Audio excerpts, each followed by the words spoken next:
Ben, bonjour Jean-Jacques. Voilà, on se retrouve encore pour quelques petites interviews et rappeler des bons souvenirs qu'on va partager avec tous mes abonnés et nos lecteurs sur YouTube.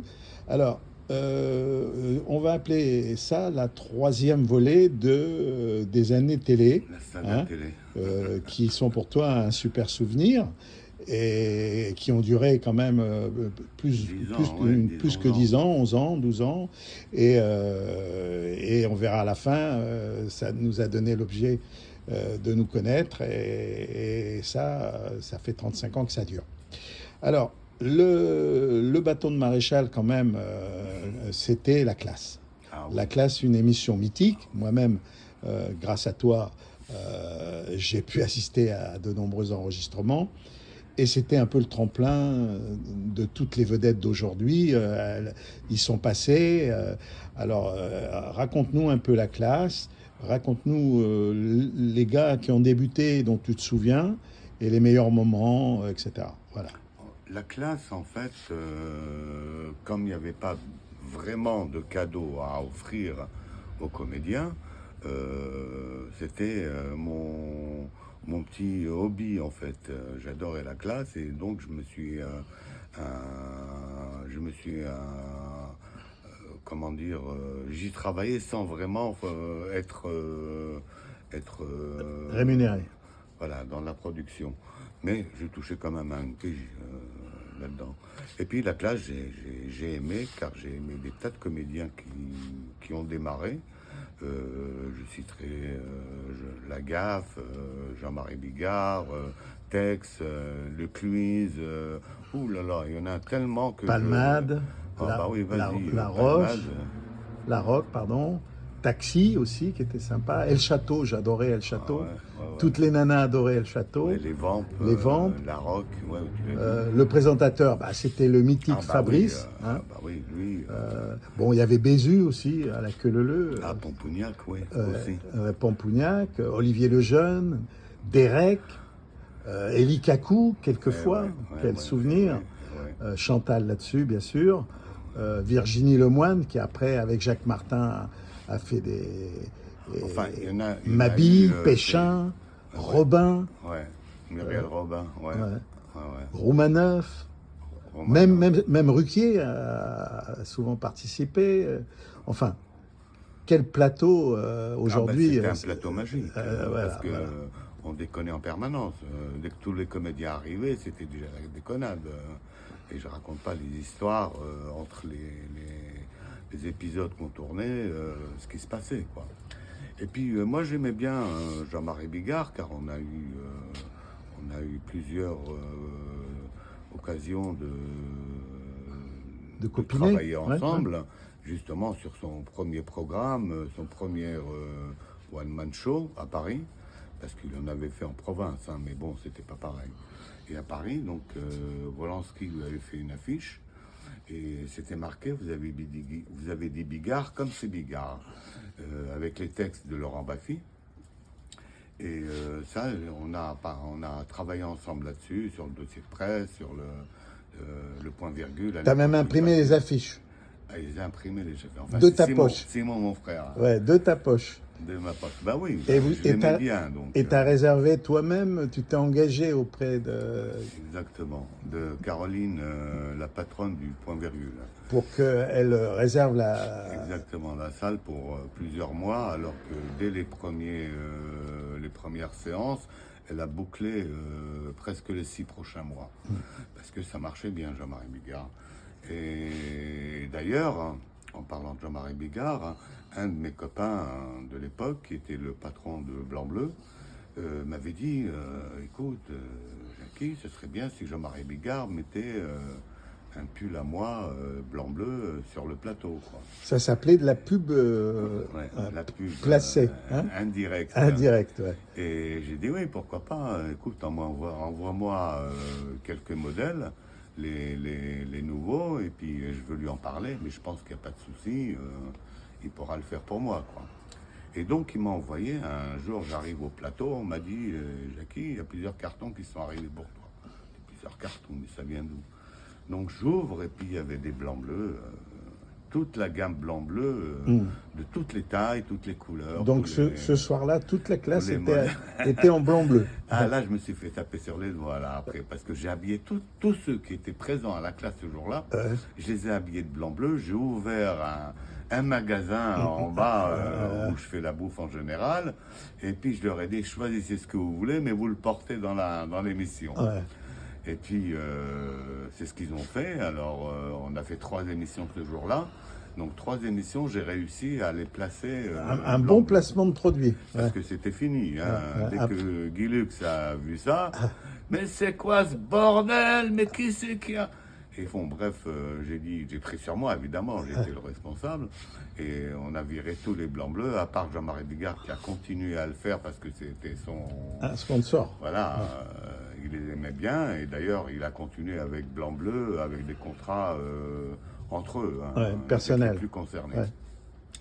Donc voilà la classe où on est démarré, et j'adorais les comédiens, donc, et en parallèle, il y avait d'autres émissions où j'ai commencé à travailler, et j'étais le Père Noël de la production de la Jacques. Ouais. Mais c'était surtout des émissions de jeux. Voilà, qui avait 8 filiales qui faisaient toutes les émissions de jeux. Je vais donner des exemples, Juste de Prix, Famille en Or, Fort Boyard, enfin des tas d'émissions. Il y avait des cadeaux. Même l'émission de Gronding, là, le champion, je ne sais pas comment ça s'appelle, Question pour un champion.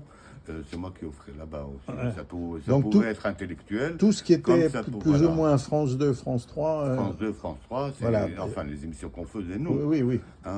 Mais vous étiez surtout sur France 2, France 3, pas du tout sur TF1. Exactement, mais on avait sur France 2, France 3, on va dire monopole. 70% des émissions. Ouais.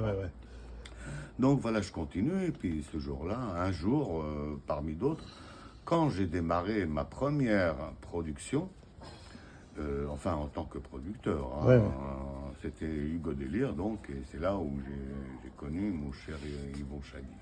Bon, et là, moi, pourquoi je suis arrivé jusque-là? Parce que j'étais à l'affût d'imprimer des t-shirts avec des grandes marques, avec du licensing. Et je me suis dit, cette émission qui va paraître pendant plusieurs mois, parce que je connaissais la programmation, à 20h pour les enfants, ça va être un carton. Et je suis allé voir le directeur de prod, le propriétaire de la prod, sans le connaître à l'époque. Et je lui ai dit, monsieur, je voudrais faire les t-shirts. Il m'a dit, c'est une belle idée. Allez voir le monsieur qui est là-bas et vous adressez à lui, et vous amènerez les modèles, vous lui donnerez, etc., etc. Et de là est née notre amitié.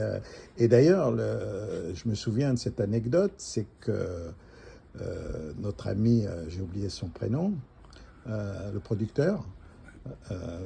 Jean-Hugues. Oui, il me dit... Claude, il y en avait plusieurs. Oui, il y en avait plusieurs.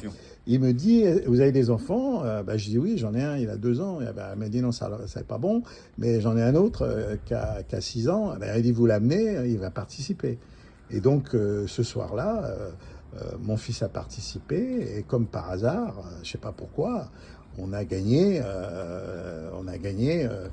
2 briques à l'époque, de briques qui n'étaient pas de l'argent, qui étaient des bons cadeaux offerts par la Redoute qu'on devait choisir dans le catalogue. Donc un jour, j'ai amené le catalogue à la maison et j'ai dit à mes enfants, et à ma femme et à tout le monde, j'ai dit allez-y, achetez ce que vous voulez. Quand on arrive à 20 000 francs, on arrête. Mais pour l'instant, prenez ce que vous voulez.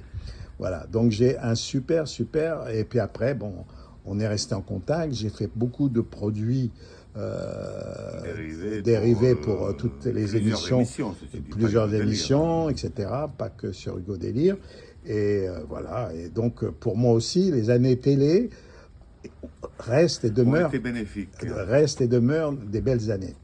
Alors, une dernière anecdote pour terminer sur ces années télé. Je veux juste préciser quelque chose.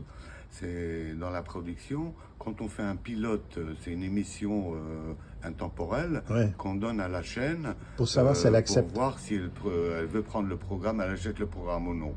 Et donc, évidemment, dans les pilotes qu'on faisait, on prenait évidemment les personnes qu'on connaissait pour leur expliquer comment ça se passe. Et évidemment, on les faisait gagner, ces personnes-là. Mais ça n'a pas toujours été... Pas toujours été le cas, bien sûr. Voilà. Ouais. Donc les gagnants sont vraiment les gagnants Oui, dans les émissions. C'était juste une... Mais ça veut dire que anecdote. moi et mon fils, on a gagné tout à fait. Tout à fait légalement. Voilà, légalement. Et d'ailleurs, il y a beaucoup de jeux qui se faisaient sous contrôle d'huissier. Ah oui. Également. On avait De toujours manière un huissier, à garder l'intégrité des participants. Alors là, si je continue avec les anecdotes... Il y en a pour finir. Voilà, on ne va pas en finir. D'ailleurs, mes gamins, à moi, j'en avais 2. Et dès qu'ils avaient 7-8 ans, ils étaient sur les plateaux. D'ailleurs, Carlos les adorait. Tous ceux qui venaient sur nos plateaux régulièrement, Marc Métral, Carlos, c'est Jérôme quand il faisait des chansons. Enfin, des tas de... J'oublie, ça fait des années tout ça. Et puis mes enfants, ils adoraient être sur les plateaux, bien sûr, quand ils n'avaient pas école et pendant les vacances. Je m'entends bien. Et puis là, voilà, après ces années-là, on est restés très bons amis avec notre cher Chalier. Et j'ai continué ma vie de télé. De saltimbanque. Et c'était, pourquoi je dis c'était mes meilleures années? Parce que peu de gens ont la chance de travailler et que leur travail leur plaise. Et peu de gens se plaisent à leur travail. Et moi, c'était le cas. Non seulement je me plaisais à mon travail, j'étais pressé de venir au bureau, mais j'étais aussi pressé de rentrer à la maison, voir ma petite femme chérie. Donc ma vie, c'était une apothéose. C'était une période jusqu'au jour où France 2, France 3, enfin France Télévisions, a décidé de prendre sous son aile, à sa charge, tous les sponsors. Donc ils voulaient, eux, s'occuper des sponsors et nous donner à chaque émission ce qu'on avait besoin. Et ce que je leur avais pas dit... Donc ton boulot, il n'existait plus. Voilà. Et par contre, moi, j'ai dans mon carnet d'adresses, c'est des amis. À l'époque, c'était des amis, c'était tout Aubervilliers, tous ceux avec qui j'avais fait un grand dépôt de bilan. Donc, j'allais pas donner à France 2, France 3. Et puis, je veux dire aussi que le relationnel compte. Le relationnel et l'équivalent de ce qu'ils me donnaient et ce que je leur donnais par rapport à la pub que je leur faisais, c'était pas... calculé. Un contrat quelconque. C'était simplement des accords entre nous, rien de signé. Des accords verbaux, sans signature, mais qui ont été effectifs pendant toutes ces années. Donc on peut dire que France 2, France 3 t'ont proposé de rentrer au service pub. Au service pub de la chaîne. De la chaîne, des deux chaînes réunies. Mais par contre, il aurait fallu que je donne mon carnet d'adresse.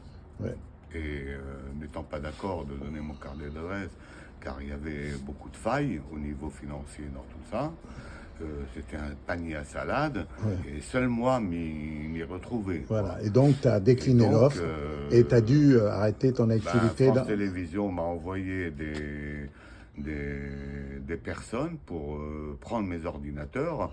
Comme je ne voulais pas leur donner, ils ont pensé que j'avais tout dans les ordinateurs de la boîte. Mais j'avais rien dans les ordinateurs de la boîte, j'avais des programmes que je sortais, et c'était à l'époque des Macintosh, bon bref, donc j'ai pris toutes mes cassettes. Et t'as arrêté ta vie de producteur. À l'époque, oui, vraiment, ils voulaient m'attaquer, ils voulaient attaquer la production et la JAC pour pub non autorisée, pour des moyens financiers qui est arrivé à l'émission, qui a rajouté au budget sans qu'ils le sachent, alors qu'ils avaient devant leurs yeux tous les jours les cadeaux. Ils ne se sont jamais posé des questions, si on les a achetés, si on les a offerts.